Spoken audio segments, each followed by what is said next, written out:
Hi knitters, welcome to PJ Knits.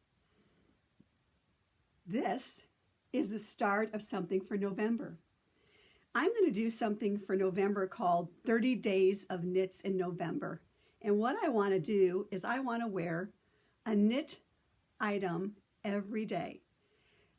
I love November, partly because it's my birthday month, but partly because as a child I remembered around my birthday time is when it really started to get cool and there would be winter coats being worn and scarves and maybe a little spitting of snow. And so those bring back some memories of cool weather. And I think cool weather in November is the perfect time to wear knits. In October, we've had a couple of chilly days, but not cold, really cold enough to really warrant the wearing of a knit all day long.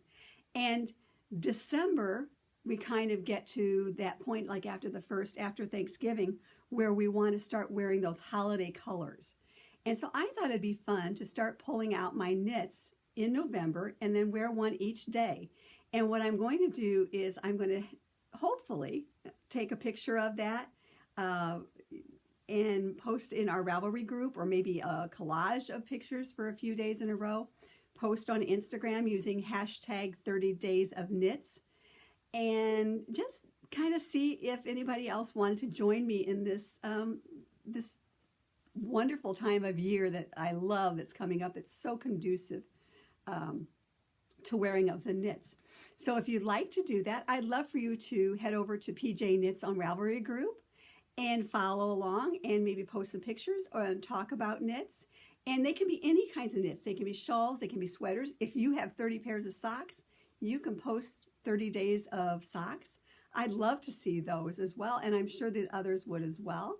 And on December 1st, we're going to have a little drawing in the group for those who have posted pics or followed along or talked about the things that they like to be knitting in November. So 30 days of knits in November. I hope you'll join me. Now, thank you so much to the new subscribers who are coming via different places, and for my friends who are returning. I do appreciate you coming by and being a part of the video and listening and in the group. I just am so appreciative of that. I had last week when I first videoed, I had a finished object to show, but on that day I took it to hospice, so I don't have it in person. But if you can remember, I talked about this before. This was the Hotcakes Vertical Lines Prayer Shawl, and this is a free pattern off of the Plymouth website. And I used their yarn for it in the neon colorways, and I'll just show you a pic of what went to hospice. I was really pleased with the way that it turned out. It is a wrap, and I had enough left over when I was done that I could do, I'm working on a cowl out of it, just a simple garter stitch cowl on it that is going to be for my 40 months, 40 cowls knitting project that I'm working on for work. So anyway, that's the only really finished object I have to show you, but I have mail call. Super, super cool mail call.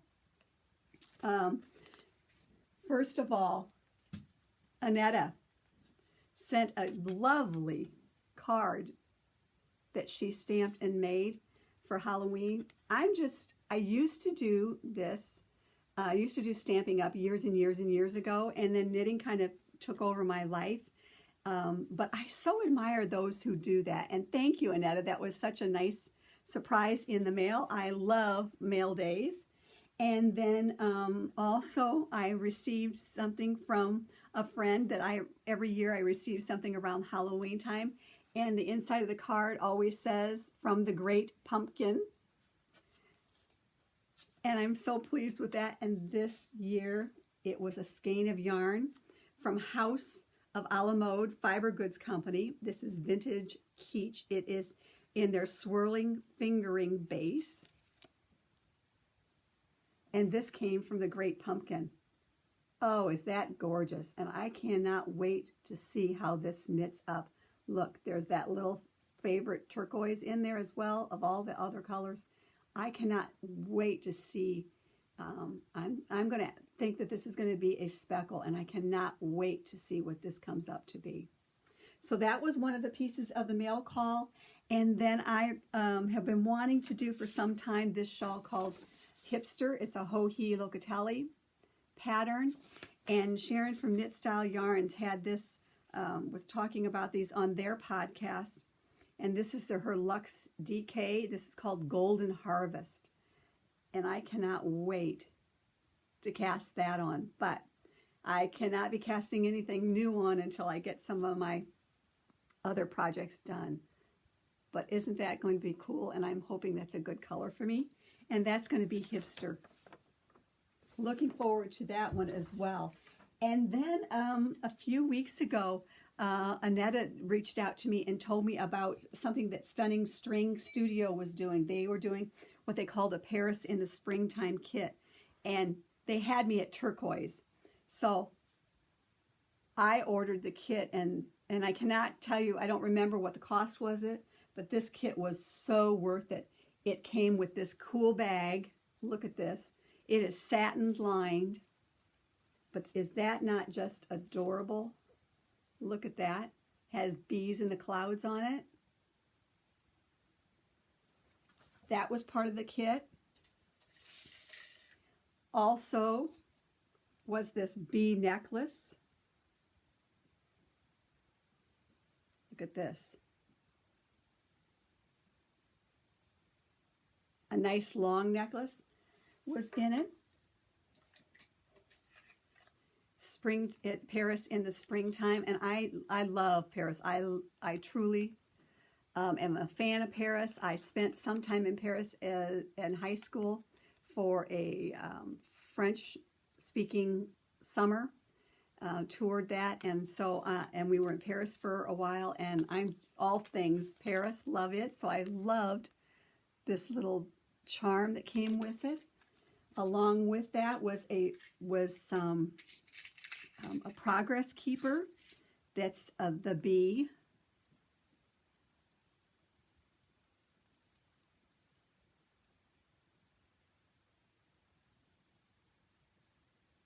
Cool. And then some other not progress capers, but rings, markers. I thought that was super cool as well. That came with it. And the yarn is just drop dead gorgeous. And we have a friend here today. Kane is visiting still and just realized that he could come out. There was another set of stitch markers there. Lots of stitch markers, along with the beads that will go on it. And look at this yarn in Twinkle and Smashing Sock. And here comes the FedEx guy. We've got all kinds of things going today. Is that not super gorgeous? There's a sparkle to that. And that's going to be Paris in the springtime. I'm looking forward, so looking forward to that. So that was the mail call that came. I'm so super excited about that. Some fun stuff to look forward to knitting in the future, and came my way. I can't wait to see what FedEx is bringing. I know what FedEx is bringing, and it's not for me. It's not yarn. But anyway, I don't know that this is any better than last week. A discombobulation of things going on. So anyway.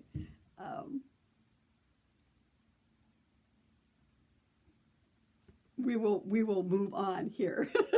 This is so funny. Things to tell you. A little lull in what's going on. Anyway, next up, one of the things I wanted to show you that is some works in progress right now is that I'm going to steal an idea off of Olive Knits. I saw her do a video not too long ago, and because she's been traveling and designing so much lately, she says that it's important to in your knitting to do a little self-care and to knit the things that you want to be knitting, and that really resonated with me, because right now between now and Thanksgiving, I have some deadline projects that I have to have done. And I've talked about that before, about a new baby that's coming. And so there's a baby Christmas stocking that I want to have for her in December, and I want to get it partially knitted before then. And then I'm going to show you an Afghan that I'm working on hers, and then a stocking for her mom. But in the meantime, while that's going on, one of the things is you have to really want to be liking knitting what you're knitting on. And I find myself a lot of these times with these couple of deadline projects that I've got going, is that I come to resent them even though I want to do them. And so what she was saying is you need to take some time to knit for you. So what I have done is I've given myself some increments of things to do. And I've on the baby's Afghan, which I'm going to show you, I have told myself that each week between now and Thanksgiving, before Thanksgiving, I have to do a row of blocks. And when I finish that row of blocks, then and only then can I knit on something that I want to be knitting on. And so I am working on the baby's blanket. It's a rendition of Sweet Blanket. I'm doing the hearts and butterflies on here and not putting the flowers because I thought they looked too much like snowflakes. But the deal is with myself, when I knit a block of those and get it finished by the week, by the timeline, which is like Monday, Tuesday each week, then I can go and knit on my pickpocket. And so this weekend, I finished a second row of blocks on this, and which gave me the time, to spend the rest of the weekend knitting on what I want to knit of sorts. So I've done block 2, row 2, and I'm really liking how that is turning out. Hearts and butterflies. Up close, I wasn't crazy about the butterflies, but when I get it up on the screen like that and I get away from it, I really can see those. And so I'm really pleased with the way that's turning out, which makes me even more anxious to get back to it and get another row done.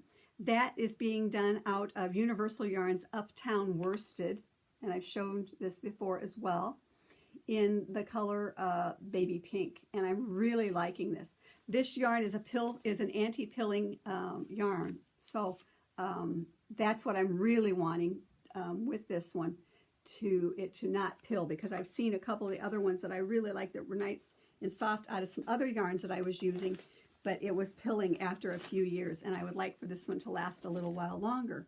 So that is one of the projects that I am working on. And then my other one, Timeline project, this one is every morning before I go to work, I get up and I have my coffee and I listen to the news, and then I turn it off before I start getting my shower. And the time frame between that and getting my shower, when it's nice and quiet and I'm all alone, then I am working on one of the 2 stockings that I want to have done. This one has to be done by Thanksgiving because I want to take it over there. The babies I will start and do after this one's done and then work on it. But it does not have the Thanksgiving timeline. But anyway, every morning I will work on this because it does have a little of color work in it and I want to pay attention, make sure that I get it right. And so that is what's going on with it right now. And so those are the 2 projects. And that one is the Arne and Carlos stocking that they have on their website that I am doing pieces from it for my daughter-in-law. And then, and only then, I can work on, as I told you, my project that I'm working on. This is from the Rainey Sisters. This is Pickpocket. And I am down to the point now where it's just some straight knitting for a while. I've marked off for my the pockets that are going to be in this raspberry, and you're only going to see a little hint of the raspberry in the at the top of the pocket and in the pocket. And I am just loving this yarn. This is Kenzie And I do like working with this. I like the halo that it's giving me. This one is 50% merino, 25 nylon, 10% angora, 10% alpaca, and 5% silk noil. And I really am liking this. And I'm liking the knit that's coming up with it. And I'm going to like this one as well. I cannot wait to knit on this one. And this is a nice project to knit just when you're in public, because right now it's just stockinette.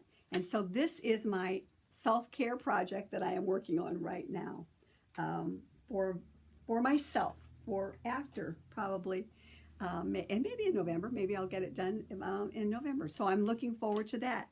Those are what I have in progress right now. And so I want to talk just a little bit about books and bags. Unfortunately, I don't have any super new books, but I do want to talk about a magazine that I have been trying to get every year, and it's called it's Shetland Wool Week's Annual 2018, and I'm particularly smitten with this sweater that's on the front of it. This book comes out of the Shetland Islands as part of the Shetland Wool Week that they have over there, and they have some great patterns. This one has a lot of color work as they usually do, and they use Jameson wool in them as well. These have some great projects that I really want to look into knitting, and it has some good stories. It talks about raising Shetland's next generations of knitters, has some good articles, and I just love this. I love this book and magazine. I love getting it every year. And the fun thing is it comes directly from Shetland. It's put out as part of the Wool Week that they have over there. And when I ordered this, my credit card company called me and said, we think this may be fraudulent activity. Do you really want something from Shetland? And I was like, yes, that is something that I have ordered. So I thought that was kind of a cute little thought in their mind that perhaps that somebody was using my credit card and shouldn't have been. But here's another one of the sweaters. And I just love getting this book and love seeing it every year. And again, this one on the front is, I think I want to knit it out of the same yarn colorways. And this is Jameson's Shetland wool, which is a woolly wool. So it's not a super, super soft one. It's not for everybody, but I just wanted to show you all that that magazine. Shetland Wool Week is held at the end of September and the first week of October. And for those of you who don't know, the Shetland Islands are north of Scotland, and there's like, I want to say there's like 300 to 600 islands, small little islands. And at last count, and what they say is that only 16 of these are inhabited by people. They're known for their fine lace and their Fair Isle knits, as shown in that that magazine and book. And I just find something so historic. I don't know if that's the right word, or fun, or about the Shetland Islands, or it's at its core, it's where knitting comes from. And I know that's not the only place, but it's that rustic wool, that Fair Isle, that lifestyle that is so different from all of our lifestyles that we have here, and how hard and harsh their weather can be, and how hard it can be to get there. I'm just enamored with just the Shetland Islands in general. I'd love to be able to go there sometime. And if you saw maybe on Netflix, there's a series that British TV puts out that is called Shetland. It is a police crime series, and they show some of the scenery and listening to the people talk. And I appreciate that. It was fun to watch and see, just for background, if nothing else. So if you are inclined, check that out. And again, in coming episodes, I will talk more about the woolly wools. I'll show you some more Shetlands. yarn that I have, and some couple of sweaters that I want to knit from that, along with that one. So I just wanted to show you that in Books and Bags and give you a little something else out of the norm, perhaps, maybe that you're not all aware of or care about, but just give you a little another side to the knitting and from where it came, from where it comes. And then the other thing, again, other than this bag from Stunning String Studio, the other bag I just want to call your attention to, because I think this is kind of, this is fun. This is an old bag. This is a Vera Bradley bag that I've had for some time. And it's not a new bag, but what is in my bag is what I'm getting ready for. In December, our granddaughter will be born, and as the other two came, as soon as I heard they were going to the hospital, I kind of jumped in my car and I came home, got stuff, and headed out. And this year will be not any different. And last time I went over, I watched my granddaughter while my grandson was being born and Mom was in the hospital. And so this time I'm assuming that we'll be doing the same. And so what I'm doing is I'm preparing for my trip. And this has my sweaters in it. Because the baby's due the first part of December, I am hoping I will be done with my deadline knitting, and we'll have taken that over at Thanksgiving. And so in this bag, I've started accumulating some yarn and some sweaters to take with me. And, you know, knitters, we like to be prepared. So this one's going to be in my trunk so that when I am ready to go, nobody will care that I have a bag full of yarn in the back, but I'll be prepared. And so I wonder, is anybody else like that? Do you get prepared? Make sure you have your knitting first. I certainly do. I do not want to be anywhere where I don't have knits ready to knit. So I know I'm not the only one. So those are the things that I kind of wanted to talk to you about today. November, I hope you will join us in the Ravelry group and do 30 days of knits in November and show them off, talk about them, post on the thread, and just join in the fun of talking about knits in November. I am, once again, so appreciative to those who come and stop by and listen to me ramble about knitting. I will, next time I'm going to talk about some children's books that are knitting related, because we're going to be going towards the holidays. And I'm going to show you some books that I've got in my library that I thought were cute and I like to read, and I like to read to my grandchildren as well.